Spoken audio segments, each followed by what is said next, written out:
Hello, America, and welcome to the Glen program and to The Blaze, the network that you are building. David Barton is on set. We're going to talk to him in a minute.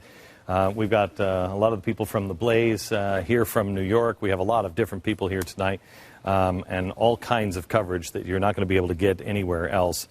But David and I were just talking. I said, I looked up at the beginning of the show and I said, one more day. And then I realized I didn't even know David Barton 4 years ago, and it seems like we've known each other for our whole lives. So much has changed in 4 years, and one more day before we change things again.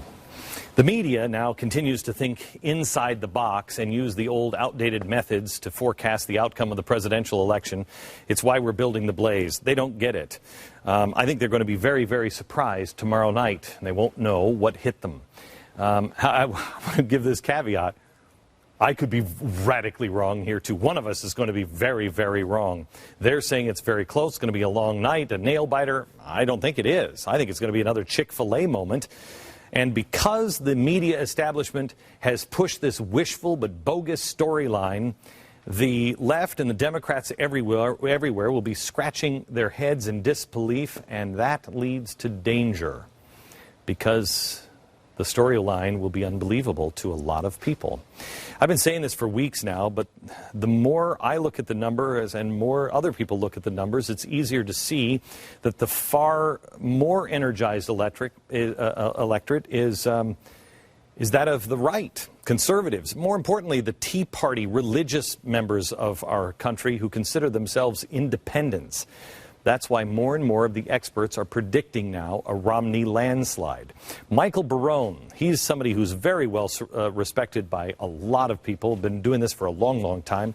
He predicts Romney with a 315 electoral end. Karl Rove says 279 for Romney, if not more. Odds maker, libertarian Wayne Allen Root says the race won't even be close electorally, and Romney will also win the popular vote by 5 to 7 points. I think he's right. Abe Katzman of the Times in Israel says Romney wins in a landslide. The early votings from Americans in Israel has gone a very unusual way, gone to the Republican by 85%. George Will and NBC's Larry Kudlow are predicting similar outcomes. Watch. I guess the wild card in what I've projected is I'm projecting Minnesota to go for Romney. Oh, now, that's the only state in the union because Mondale held it, native son Mondale held it when Reagan was getting 49 states. It's the only state that's voted Democratic in 9 consecutive elections. But this year there is a marriage amendment on the ballot that will bring out the evangelicals and I think could make the difference. Okay. This is just further evidence why I believe he will sweep the Midwest and win this election going away. And I am now predicting a 330 electoral vote landslide. Yes, that's right.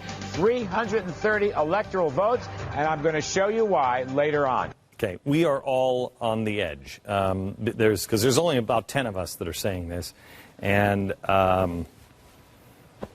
we're either wrong or the rest of the media is wrong. The media is taking Team Obama's storyline and they're rehashing it without even looking closely at the facts on the ground. They don't want you to feel defeated. I don't think you feel that way. They may feel that way. But let me get you the latest on the numbers here. Rasmussen now has Romney 49-48. In Florida, we have Romney up 52-47. Michigan, Romney 47-46. Virginia, Romney 50-48. Last night in Pennsylvania, 30,000 people went out in the frigid northeast air to see Mitt Romney and his wife in Bucks County, Pennsylvania. Romney believes that he can win the state of Pennsylvania. If he does, it's over.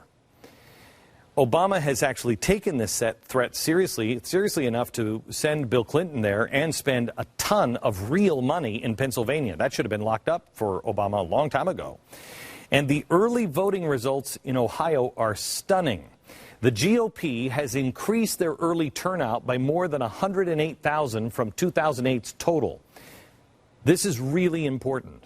Democrats are down 155,000. That's a swing of over 250,000 votes. Now, this is nearly exactly, it's just a few votes above the exact number Obama won Ohio by in 2008. What's important about this? Republicans always turn out stronger on Election Tuesday. Early voting doesn't usually go for the Republican. This is a really bad sign in Ohio for the key to the success for the Obama campaign. Now, when this was presented to David Axelrod, watch his response. That's a swing of 263,000 votes in early balloting, which wipes out Obama's final victory margin of 262,000 in Ohio 4 years ago. What they're saying is that if substantially more Republicans turn out to vote in Ohio on Election Day, which is what they traditionally do, they're going to win Ohio and you're going to lose. Well, I'll tell you what, Chris, we'll know in 2 days who is bluffing and who is not bluffing. Well, I think we know. I think we know. Can't spin the numbers. Historian and University of Dayton professor Larry Schweikart said, quote, given Ohio's voting history, if the numbers are even close after early voting, Obama will lose and possibly lose big. The same general rule of thumb can be applied all over the country. States like Colorado, Florida, Iowa, and the early voting math is not adding up well for the Obama camp really anywhere. They're trying to tout the good early numbers, but they're not good. They're far below 2008 levels and not enough to surpass the GOP's superior number of likely voters. In Obama's home of Cook County, I was in Chicago on Saturday night. Early voter turnout is down by more than 150,000. I had 3 people, 2 of which are names you'd know, and the other one is just really, really credible job title. All 3 of them said he might win Illinois.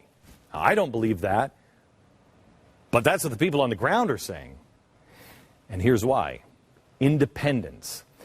Media has always said independents are the most important, and they are. In 2008, they held the independents up. They're not even talking about independents anymore, even though they touted them as key to Obama's 2008 victory. Watch this.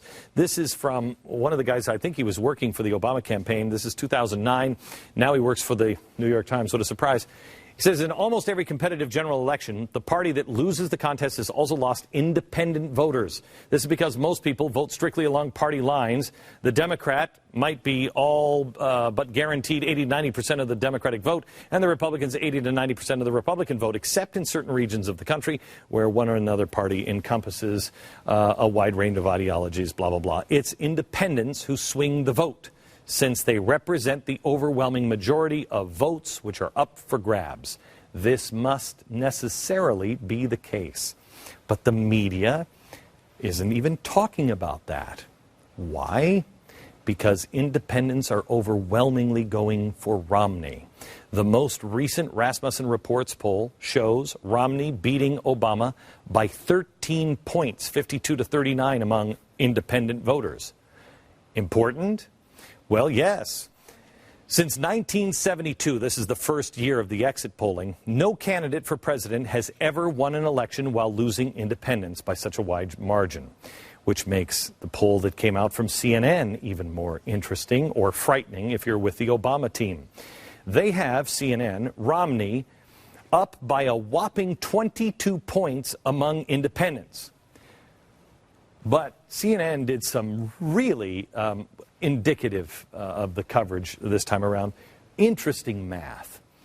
They need you to believe it's very, very close. So they use some interesting methodology math. Here it is.